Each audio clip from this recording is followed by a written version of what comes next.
evening and welcome to Tucker Carlson. Tonight, first the good news. The conventional view among people who follow politics is that the Democratic Party is about to suffer a humiliating repudiation in next week's midterm elections. It seems very likely as of now that Democrats will lose both houses of Congress, and that's just the beginning of their pain. Polls suggest that even places that supported Joe Biden by a wide margin in 2020 are about to swing dramatically against him and his party. A week from today, New York, of all places, could have a Republican governor. The last time there was an election in New York, Biden won the state by 23 points. What we're seeing is what political scientists refer to as a realignment. And there's no mystery as to why it's happening. Democrats failed conclusively. No group in American history has done a worse job running this country than the neoliberals currently in charge. They're vicious, they're intolerant, and they are utterly corrupt. But above all, they are incompetent.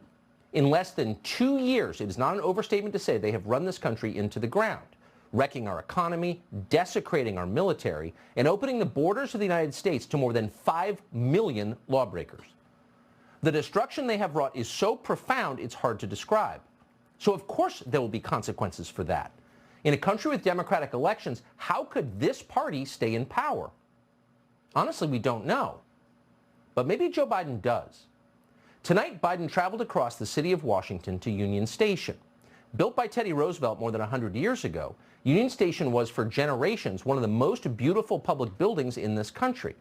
Under Joe Biden, it has become a homeless encampment, a place that is too filthy and too dangerous for Starbucks. Standing at this monument to his own failures, Biden proceeds to do what he now so commonly does, bark at the rest of us for our moral failures. The guy who showered with his daughter is telling you you're a bad person. Tonight's topic, democracy. Here's a taste of it.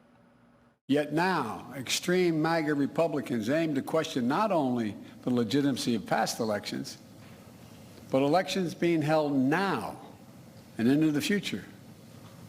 The extreme MAGA element of the Republican Party, which is a minority of that party, as I said earlier, but is its driving force, is trying to succeed where they failed in 2020. To suppress the right of voters and subvert the electoral system itself. Well, that's very weird if you think about it. So here we are less than a week before the Democratic Party is expected to suffer overwhelming losses in the midterm elections. And here you have the leader of that party, Joe Biden, commanding you not to complain about the election results. Why is that? Well, let's see. Here's Joe Biden telling you that thanks to the changes, the many changes Democrats have made to our system of voting, all of which make voter fraud easier to commit, we may not know the results of the elections for a few days. But don't be alarmed. Everything is completely on the level. And whatever you do, do not ask questions, or else you're a criminal. Watch. We want Americans to vote. We want every American's voice to be heard. Now we have to move the process forward.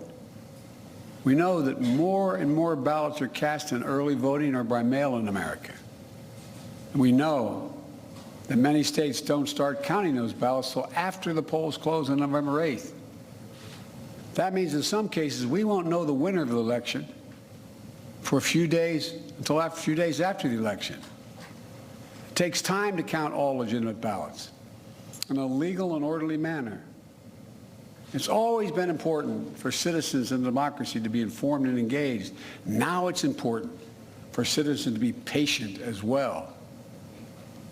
That's how it's supposed to work. What is this? What is going on here? We're a week from the election, 6 days. Biden could have given, would under normal circumstances have given, a speech about his policies and how they've made your life better. He tried to convince you this country is actually in better shape than it looks, and he did that. He could, in other words, have made a pitch for your vote based on what he has done. That's what politicians do in functioning democracies. They try to convince you to support them on the basis of what they have done for you. That is democracy. That's not at all what Joe Biden just did. Instead, Biden commanded you to accept the election results whenever they arrive, no matter what they may be. It was bizarre, and it did not inspire confidence. You would hate to think that what's happening here is a version of what is happening tonight in Brazil. According to official tallies, a convicted criminal and avowed socialist called Lula da Silva beat the incumbent president of Brazil, Jair Bolsonaro, by a narrow margin this weekend. And yet millions of Brazilians, millions, don't believe that's what actually happened. Bolsonaro himself has not conceded. There are protests all over Brazil right now. You're seeing some of them on your screen right now.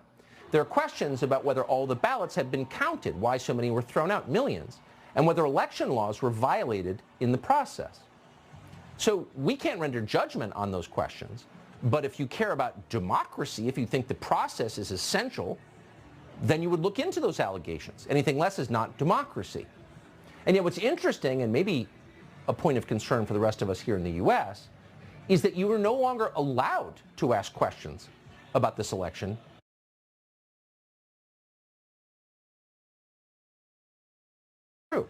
YouTube, which has functioned for the last 2 years as an arm of the Biden administration, has announced it is censoring any posts in Brazil that question the election results. Brazil's courts have also rejected any inquiry into the election. In fact, a Supreme Court judge in Brazil has also ordered social media companies to remove any social media post that questions the outcome. Overwhelming censorship in a, quote, democracy, preventing people from asking questions about how the, quote, democracy functions. So why should you care about this? Brazil, it's a long way away. Well, 2 reasons. The first is that the result of this election will determine the extent of China's influence in the Western Hemisphere. If Bolsonaro is determined the loser, and da Silva does become the president of Brazil, that means that left-wing governments loyal to China outside of our sphere of influence will control all of South America. Brazil was the last holdout, also the biggest and most significant country in South America. Bolsonaro alone in South America stood in the way of total Chinese hegemony there. It's our hemisphere. It matters. But the second reason you should be paying attention to this is that the crackdown on free speech in the wake of Brazil's contested election is a result of policies from our country. The Biden administration has been interfering in the elections in Brazil, period. The Biden administration has already announced that Bolsonaro lost and then threatened Bolsonaro with consequences if he tries to contest the result of the election in his country. The State Department, the Biden State Department, put out a statement saying that Bolsonaro's defeat, quote, reinforces trust in democratic institutions. Really? This is an election that is contested. The demonstrations in the street prove that has not been audited, that apparently cannot be audited by fiat, and that you're not allowed to talk about. How does that restore your faith in institutions? No, only one thing restores your faith in institutions, and that's transparency. When people are hiding things, it makes you think maybe they have reason to, of course. And when governments hide things, you can be dead certain they're lying, period.